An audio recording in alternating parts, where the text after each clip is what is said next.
ఒక కథనం వచ్చింది ఏడా ఇది ఈయన నేను క్యూనిస్ట్ లో ఉన్నప్పుడు కూడా ఈయన పైన ఏక్దమ్ న్యూస్ అని చెన్నూరులో లోకల్ న్యూస్ ఇది 25 ఏళ్ల ఆధిపత్యపు చీకటి సిర్సా గ్రామం అని ఉంటుంది ఆయనదే మొత్తం నడుస్తుందంట.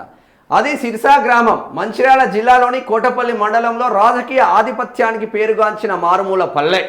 2.5 దశాబ్దాలుగా గ్రామస్తుల స్వేచ్ఛ హక్కులు నిరంతరం హరణకు గురైన అభివృద్ధి అండం పడిన నిశ్శబ్దపు ఊరు. అభివృద్ధికి అడ్డం పడిన నిశ్శబ్దపు ఊరు. బొమ్మల్లా నడిచిన సర్పంచులు, బానిసల్లా పనిచేసిన అధికార యంత్రాంగం, ఊరు శ్రేయస్సు మార్చిన పెద్ద మనుషులు, ఓటు కోసం తప్ప గ్రామ బాగోగులపై ఆసక్తి లేని పాలన, అవినీతిపై అడిగితే బెదిరింపులు, దాడులు, దౌర్జన్యాలు, ఎన్నికలొస్తే ఓట్ల కొనుగోళ్లు, రిగ్గింగ్లు, అవినీతి, అహంకార కబ్జాకోరు నాయకుడి చేతిలో నలిగి రగిలిన సిర్సా గ్రామం కథ. ఒక గ్రామం కన్నీటి గాథను తీసుకొచ్చినట్టు గ్రామమే చెన్నూరు, మంచిర్యాల జిల్లా చెన్నూరు నియోజకవర్గం సిర్సా గ్రామం అనే ఆ గ్రామంలో ఉన్న ఒక పెద్ద రెడ్డి గారు చేసిన ఆ రెడ్డి గారు చేసిన అన్యాయపు జాడలన్నీ మల్లారెడ్డి గారే నిలబడ్డారు. ఇప్పుడు ఇంకో రెడ్డి గారు నిలబడ్డారు, ఆయన సెల్యూట్ చేస్తాం మేము. ఇంకొక రెడ్డికి ఆయన ప్రజల కోసం పనిచేసే రెడ్డి, కానీ ఈయనే ప్రభుత్వ భూములను కబ్జాలు పెట్టుకునే రెడ్డి. అందుకే ఇది ఒక సర్పంచులకు గుణపాఠంగా తీసుకొచ్చినాం ఈ శీర్షిక.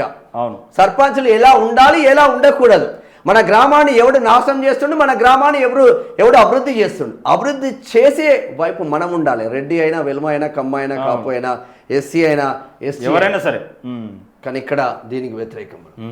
మంచిర్యాల జిల్లా కోటపల్లి మండలం, కోటపల్లి మండలంలోని సిర్సా గ్రామం రాజకీయంతో పీడించబడిన తీరుపై ఏక్దమ్ న్యూస్ గ్రామస్తులతో ముఖాముఖి. గుడిసెల బాపురెడ్డిది వివాదపు చరిత్ర. ఈయనే అసలు కారణం. గుడిసెల బాపురెడ్డి అంటే ఈయనే ఈ పెద్ద మనిషి 25 ఏళ్ళ ఊరిని సర్వనాశం పట్టిస్తుండే. పెద్ద మనిషి 2001లో రాజకీయ ప్రవేశం చేసిన గుడిసెల బాపురెడ్డి ప్రత్యర్థుల రక్తాన్ని కళ్ళజూసి సర్పంచ్గా ఎన్నికయ్యాడు. ఆయన అనుచరులు అప్పట్లో అపోజిట్గా ఉన్న వారి ఇళ్లలోకి చొరబడి కర్రలతో 2 తలలు పగలగొట్టి ఒకరి చేయి విరగొట్టిన ఘటనపై పోలీసు కేసులు సైతం నమోదయ్యాయి. గ్రామమంతా భయానక ఛాయలు అలుముకున్న తర్వాత అనుకూలంగా లేని ఓటర్లను కేంద్రం వద్దకు రాకుండా అడ్డుకుంటూ గ్రామాధికారం చేజిక్కించుకొని అదే ధోరణిలో కొనసాగిస్తున్నారంట. ఎంత దారుణంగా ఇండ్లలోకి చొరబడి కర్రలతో కొట్టి చూడు. సర్వం కోల్పోయి కాలం చేసిన జనగామ నారాయణ కన్నీటి చరిత్ర. సర్పంచ్గా జనగామ నారాయణ ఏం నేర్చుకున్నారో ఏమో కానీ జీపీ నిధుల అవకతవకలపై వచ్చిన నోటీసుల కారణంగా 7 ఏడాదికి పైగా మనోవేదనకి గురయ్యాడు. భార్య, కొడుకు, 2 కూతుర్లతో చిన్న కుటుంబాన్ని వ్యవసాయం కూలి పనులతో పోషించగలిగిన నారాయణ సర్పంచ్ అయినాక అతనిని ఎవరు కూలి పనికి పిలిచేవారు కాదు. గెలవడానికి అప్పులు, గెలిచాక పదవి అంటే అతనికి ఎప్పటికప్పుడు రాజకీయ అతిథులకు ఛాయ్, స్నాక్స్ ఏర్పాట్లు చేయాల్సిన బాధ్యత మాత్రమే మిగిలేది. పని లేక, ఆదాయం లేకపోవడంతో అదనపు ఖర్చులతో భారంతో అప్పుల్లో కూరుకుపోయాడు. ఆ అప్పులు తీర్చడానికి వ్యవసాయ భూమిని అమ్మడంతో మరింత కోల్పోయాడు. ఆర్థిక సమస్యలతో ఊహించని పేదరికంతో వారి కుటుంబం క్రమంగా విరిగిపోయింది. ఈ కష్టాలను భరించలేక నారాయణ కొడుకు బాబు 6 ఏళ్ల క్రితం మరణించాడు. ఎవరు మందలించినా, ఏం చేసినా అన్నయ్య అంటూ మనసులోనే మునిగిపోతూ ఉండేవాడని స్థానిక బంధువులు కన్నీళ్లతో గుర్తు చేసుకున్నారు. అటు ఆర్థిక బలహీనత, ఇటు కొడుకును కోల్పోయిన దుఃఖం తట్టుకోలేక నారాయణ గత ఏడాది కాలం చేశాడట. చూడు, సర్వం కోల్పోయి కాలం చేసిన జనగామ నారాయణ కన్నీటి చరిత్ర. చూడు చరిత్ర. ఇదొక ఎపిసోడ్. ఇంకోటి ఉంది. తాళ్లతో కట్టేసి బట్టలిప్పి కొట్టిండ్రు. అసలు మనిషి అరాబాయి, నువ్వు మనిషివా? 2006లో జరిగిన మరో పంచాయతీ ఎన్నికల సమయంలో ఎస్సీ రిజర్వేషన్ రావడంతో చదువుకొని సామాజిక స్పృహ కలిగిన వారిని కాదని కూలీ పని చేసుకునే అమాయకుడైన జనగామ నారాయణతో బాపురెడ్డి నామినేషన్ వేయించారు. ప్రత్యర్థిగా పోటీలో ఉన్న విలేకరి, ప్రస్తుత డీసీసీ అధ్యక్షుడు జనగామ తిరుపతి యొక్క బంధువు ఓటింగ్కు 2 రోజుల ముందు గ్రామానికి రాగానే బాపురెడ్డి అతని అనుచరులు వారిని తాళ్లతో కట్టేసి బట్టలిప్పి కొట్టారు. వీరి బెదిరింపుల భయంతో ప్రత్యర్థికి ఏజెంట్లుగా ముందుకు రాకపోవడంతో పాఠశాల విద్యార్థులను ఏజెంట్లుగా పెట్టాల్సిన దుస్థితి ఏర్పడింది. పోలింగ్ నడుస్తుండగా బాపురెడ్డి కేంద్రంలోకి చొరబడి ఏజెంట్గా జనగామ రాములను గొంతు పిసికి బెదిరించి పోలింగ్ అధికారులను భయపెట్టి రిగ్గింగ్కు పాల్పడ్డారు. పక్క ఊరి వారితో ఓట్లు వేయించడమే గాక స్థానికుల బ్యాలెట్ పేపర్లపై గొడిశెల ఆసిరెడ్డి స్టాంపులు గుద్ది రిగ్గింగ్కు పాల్పడడం తమ కళ్ళతో చూసామని తెలిపారు. ఈ ఘటనపై అప్పుడు వార్తా కథనాలు ప్రచురితం గమనించు. కాళ్ళతో చదువుకున్న బిడ్డ ఎస్సీ రిజర్వేషన్ వస్తే ఒక విలేకరి ఒక జర్నలిస్టు నేను పోటీ చేస్తా అంటే ఓ డమ్మీ అభ్యర్థిని నిలబెట్టి ఈ జర్నలిస్టును తాళ్లతో కొట్టి బంధించి కొట్టిన చరిత్ర బాపురెడ్డి. అంటే పోలింగ్ కేంద్రాలకు చొరబడి దొంగ ఓట్లు వేసుడేంది రిగ్గింగ్. ఇది ఒక ఎపిసోడ్. ఇక సర్పంచ్ అభ్యర్థుల వేలం పాట. తదుపరి 2013 పంచాయతీ ఎన్నికల్లో బీసీ రిజర్వేషన్ రావడంతో ఇక ఏతం కమలక్క లస్మయ్యను బాపురెడ్డి తన అనుచరులుగా పోటీలను నిలబెట్టారు.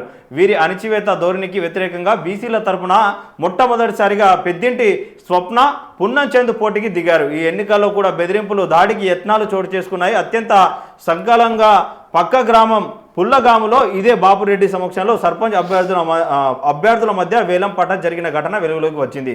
ఈ చట్ట వ్యతిరేక కార్యాచరణపై పోలీసులు కేసులు నమోదు చేయడంతో గ్రామ రాజకీయాల్లో తీవ్ర చర్చనీయాంశం. ఊరికేనే చెప్పట్లేదు, ఈ వార్త నిజంగా మంచిగా రాసిండు మిత్రుడు. ప్రతిదీ ఆధారాలతో పాటు వార్త రాసి ఏదో ఉత్త బట్టగలిసి మీదేశుడు కాదు ఇది కథ. ఊర్లల్లో జర్నలిస్టులు ఏదో టైం పాస్ కోసం ఉండేవాళ్ళు 500కు 200కు 1000 రూపాయలకు అమ్ముడు పోయేవాళ్ళు చాలా మంది ఉంటారు. బట్ ఒక 5% జర్నలిస్టు ఈ కోణంలో రాస్తారు వార్త. ఇదే కావాలి ప్రజలకు, ఇదే కావాలి. ఎంత డేర్నెస్ కావాలి ఇటువంటి వార్తలు బయట. జర్నలిజం అంటే ఇదే, జర్నలిజం అంటే ఇదే. మన మీద కేసులు కావచ్చు, బొంగ కావచ్చు, బొచ్చు కావచ్చు, బట్ జర్నలిజం అంటే ఇదే. ప్రజల కోసం బతకాలి. ఇంకొకటి పోలింగ్ కేంద్రం వివాదాస్పద ఘటనలు. గుడిసెల బాపురెడ్డి అతని అనుచరులతో కలిసి దౌర్జన్యానికి పాల్పడుతూ ఓటు హక్కు స్వేచ్ఛను హరించేందుకు సిర్సా గ్రామం జెడ్పీహెచ్ఎస్ పోలింగ్ కేంద్రం అడ్డంగా మారింది. ఇక చెన్నూరులో నివాసం ఉంటూ చెన్నూరు చింతకుంట చెరువు మత్తడి పేల్చివేతలో ప్రధాన ఆరోపణలు కొడుకు ప్రవీణ్ కుమార్ రెడ్డి చేత అనుమూలకుంట చెరువు శిఖం భూమి కబ్జా చేసిన రుజువులతో సర్పంచ్ అభ్యర్థుల వేలం లాంటి అక్రమాల నేర చరిత్ర కలిగిన వీరు గ్రామాల్లో ఆధిపత్య రాజకీయాలతో ప్రజలపై అభ్యర్థులపై దాడులు, బెదిరింపులు, దూషణలు, ఇక ప్రలోభాలకు పాల్పడుతున్నారు. పోలింగ్ కేంద్రం చుట్టూ 300 మీటర్ల పరిధిలో ఇక దారులను ఆక్రమించడం ఉద్రిక్తతను దారితీస్తున్నది. పోలింగ్ కేంద్రం మార్చాలని కేంద్ర రాష్ట్ర ఎన్నికల కమిషన్లకు జిల్లా కలెక్టర్ ఏఆర్ఓలకు పలుమార్లు ఫిర్యాదులు సమర్పించినప్పటికీ అధికార యంత్రాంగం వైఫల్యం కారణంగా దాడులు పునరావృతమవుతున్నాయి. అదే పోలింగ్ కేంద్రంలో ఈ నెల 5న నామినేషన్ వేసిన పెద్దింటి పున్నచెందుపై గుడిసెల బాపురెడ్డి, ప్రవీణ్ కుమార్ రెడ్డి, సంపత్ రెడ్డి దాడి చేయగా మరుసటి రోజు కోటపల్లి పోలీసులు ఫిర్యాదు చేశారు. 2024 ఎంపీ ఎన్నికల రోజున ఇక పోలింగ్ కేంద్రం వైపు వెళ్తున్న వారిని కొట్టగా కేసులు నమోదయ్యాయి. ఈ పరిణామాలతో గ్రామంలో శాంతి భద్రతలు భంగమై మహిళలు, వృద్ధులు భయంతో ఓటు వేయలేని పరిస్థితి నెలకొంది. స్వేచ్ఛ, నిష్పక్షిత ఎన్నికల కోసం పటిష్ట పోలీసులు బందోబస్తు ఏర్పాటు చేసి తక్షణ కఠిన చర్యలు తీసుకోవాల్సిన అవసరం ఎంతైనా ఉందంటున్నారు గ్రామస్తులు. ఇదేం దారుణం ఇది. వినియోగించుకోలేకపోతా ఉన్నారు. బాపురెడ్డి చరిత్ర ఇదొకటైతే అవినీతి అక్రమాలతో అందలం, ప్రజల చైతన్యంతో అభ్యర్థుల కోసం ఆగమాగం. 2001లో సర్పంచ్గా ప్రారంభమైన బాపురెడ్డి ఆధిపత్యం అవినీతి అణచివేతలతో సిర్సా గ్రామాన్ని పూర్తిగా తమ చీకటి పాలనలో నెట్టిందని గ్రామస్తుల ఆవేదన. గ్రామ అధికారాన్ని అడ్డం పెట్టుకొని కబ్జాలు, ఆర్థిక దందాలు చేస్తూ సంవత్సరాలుగా బలపడిన ఆయన ఏ పార్టీ అధికారంలో ఉన్న వెంటనే వలస వెళ్లి నాయకుల అండతో అక్రమాలు జరపడం, సిర్సాతో పాటు చుట్టుపక్కల గ్రామాల్లో భూ చిచ్చులు పెట్టడమే ప్రధాన రాజకీయంగా కొనసాగుతుంది. గ్రామ అభివృద్ధిని పక్కన పెట్టి దౌర్జన్యాలు, బెదిరింపులతో ప్రజల స్వేచ్ఛ హక్కులను హరిస్తూ బహుజన వర్గాలపై అణచివేత కొనసాగుతున్నది. ఈ రాచరిక ధోరణి కారణంగానే ఈసారి గ్రామంలో తిరుగుబాటు ఛాయలు మరింత బలపడ్డాయి. ప్రజల్లో పెరిగిన చైతన్యం కారణంగా బాపురెడ్డికి సిర్సా గ్రామం నుంచి సర్పంచ్ అభ్యర్థులే దొరకని పరిస్థితి ఏర్పడింది. దీంతో బయటి అంటే నాన్ లోకల్ ఉంటున్న వ్యక్తిని అభ్యర్థిగా నిలబెట్టాల్సిన పరిస్థితి వచ్చినట్టు గ్రామస్తులు వెల్లడించారు. ఈ విషయంపై మంత్రి స్థాయిలో కూడా చర్చ జరిగినట్టు సమాచారం. ఇది ఉంటే ఇంకోటి చూద్దాం. గ్రామ పంచాయతీ నిధుల్లో అక్రమాలు. ఆ విధంగా 2006లో సర్పంచ్గా గెలిచిన పాలన తెలియని జనగామ నారాయణను బొమ్మల వాడుతూ బాపురెడ్డిని ప్రత్యక్ష సర్పంచ్గా వ్యవహరిస్తున్న సమయంలో గ్రామ పంచాయతీ నిధుల్లో అక్రమాలు జరిగాయి. సంతకాలు ఫోర్జరీ చేశారో ఏమో కానీ అభివృద్ధి పని పేరుతో జీపీ నిధుల నుంచి 75,000కు పైగా నారాయణకు తెలియకుండానే తీసుకున్నారు. నారాయణ పదవీకాలం పూర్తయ్యాక ఆ పని జరిగిపోయిన రికార్డులో డబ్బులు తీసుకున్నట్లు చూపించడంతో సుమారు 75,000 జీపీకి అప్పు ఉన్నది, వెంటనే చెల్లించాలి అంటూ జిల్లా పంచాయతీ కార్యాలయం నుంచి పలుమార్లు నోటీసులు వచ్చాయి. అయోమయంలోకి గురైన నారాయణ ఆ నోటీసులతో బాపురెడ్డి వద్దకు వెళ్లి నన్నెందుకు మోసం చేశావు పటేలా అని నిలదీయగా ఆ లెక్కలు నీకెందుకు, నేను చూసుకుంటా అంటూ పంపించేశారు. కానీ ఎలాంటి రిప్లై రాకపోవడంతో విషయం పోలీస్ స్టేషన్కు చేరి కేసు నమోదైంది. వ్యవసాయ కూలీ పనిలో ఉన్న నారాయణను పోలీసులు అరెస్టు చేసి తీసుకెళ్లగా జనగామ తిరుపతి పూచికత్తు పైన తీసుకొని వచ్చారు. చివరికి గత్యంతరం లేక నారాయణ కుటుంబ సభ్యులు బాపురెడ్డి ఇంటికి వెళ్ళి మాకు న్యాయం చేస్తే ఊరికే మాకు అన్యాయం చేస్తే ఊరికే వదిలిపెట్టమని తీవ్రంగా హెచ్చరించారు. దాంతో ఆ డబ్బులు చెల్లించి గొడవ సద్దుమణిగించారని సమాచారం. ఒక సర్పంచ్ గా ఎస్సీ బిడ్డ గెలిస్తే ఆ ఎస్సీ బిడ్డ ఎదుగుదలని కోరుకోలేడు. అంటే ఆయన అడ్డం పెట్టుకొని ఆయన సర్వనాశం పెట్టి సర్పంచ్ గా గెలిచినోడు కూలి పనికి పోయినప్పుడు ఆయన మీద కేసులు పెట్టించిన చరిత్ర బాపురెడ్డిది.